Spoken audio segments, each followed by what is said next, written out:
नमस्कार, मेरा नाम दिनेश कुमार, मैं manager corporate communication Dabur India limited से। आज हम लोग सरस्वती बाल विद्या मंदिर इंडिया स्कूल में आए हुए हैं उड़ीसा में। यहाँ पे आज हमने एक कैंपेन लॉन्च किया जिसका नाम है Dabur chyawanprash immune India campaign, जिसके अंतर्गत हम लोग बच्चों को जागरूक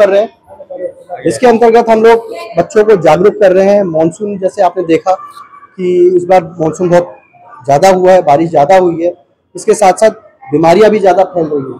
तो बच्चों को हम लोग जागरूक कर रहे हैं कि अपनी हेल्थ के बारे में, उनके हेल्थ को कैसे लोग इस टाइम में प्रोटेक्ट कर सकते हैं, इसके बारे में हमने जागरूक किया बच्चों को, उनको हेल्थ टिप्स दी और साथ में हमने उनको च्यवनप्राश भी दिया।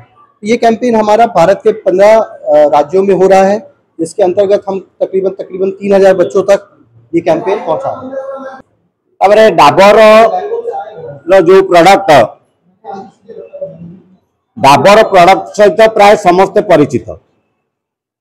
सारा भारत वर्षर प्रत्येक घरे घरे प्रत्येक पुरपल्ली रे ए डाबर प्रोडक्ट बा उत्पाद सबुठी परिचित। आ डाबर तो एभली माने प्रत्येक प्रोडक्ट आम शरीर पई उत्तम अटे। आम शरीर को रोग प्रतिरोधक डाबर अनेक चमत्कारिता रही। पिलाटी दिन आम डाबर नाम शुणीचु आ डाबर को मध्य आमे व्यवहार करिचु।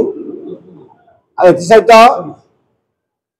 आमे जणे देवाकू चाहूँ जे डाबर जो प्रोडक्ट अच्छी समस्त व्यवहार कले भल।